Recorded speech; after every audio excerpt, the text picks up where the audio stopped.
So what really is calculus? What's a derivative? What's an integral?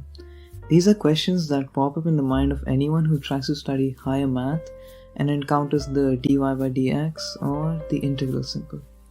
Simply put, calculus is the study of curves and how they behave. Using calculus, we can determine a surprising number of things about any curve. For instance, using calculus, we can determine if some curve is, let's say, continuous, that is, if it stops or splits at a point, if it's sharp or smooth, that's basically how fast it changes direction. This is quite useful if you're doing physics and let's say trying to find acceleration. If it's pointing up or down at some point, you can find the area underneath it using integration, which is extremely useful in physics and science in general because the area under a curve reveals an astounding amount of information and a lot more. But the most popular aspects of calculus that you'll hear are the derivative and the integral. There's also the limit and countless series that lay the foundations for these, but we won't currently talk about them as they're just a bit out of scope.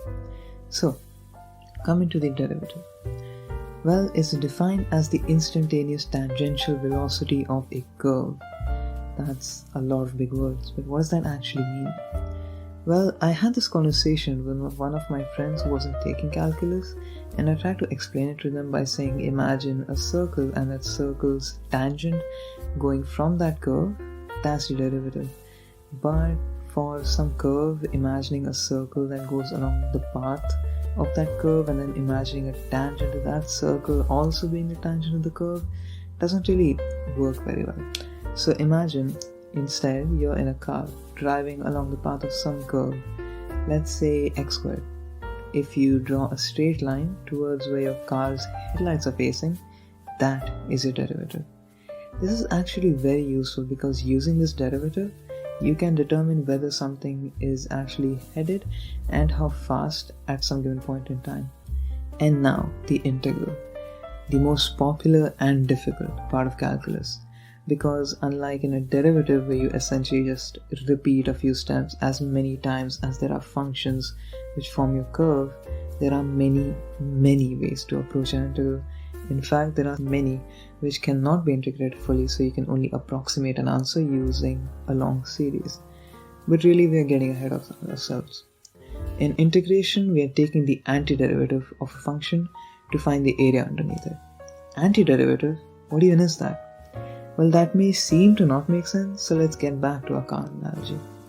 Let's say you're again driving along the path of some curve, but instead of looking in front, you look to your right, or rather towards the axis along which your car is going, and you record the distance between your car and the axis.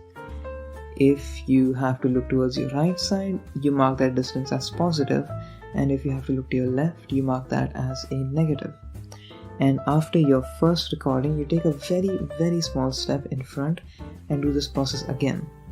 You realize you've just formed a rectangle with every other recording, and you can find the area under that by simple multiplication, and by simply multiplying the distance that you just traveled and the observation that you just recorded. And the smaller your step is, the more accurate your measurement of the area under your curve will be.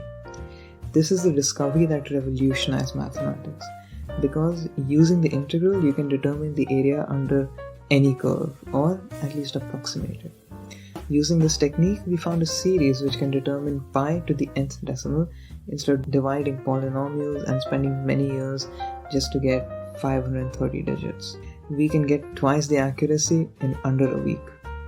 You may wonder how that happened. It's quite simple really. We have the general equation of a circle. We can integrate that to get the area under the circle.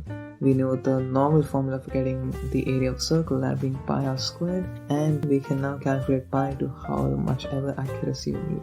Well, that was interesting, and now you've reached the end of the video. Hopefully I helped you learn something, and you now understand the derivative and the integral a little better. Bye!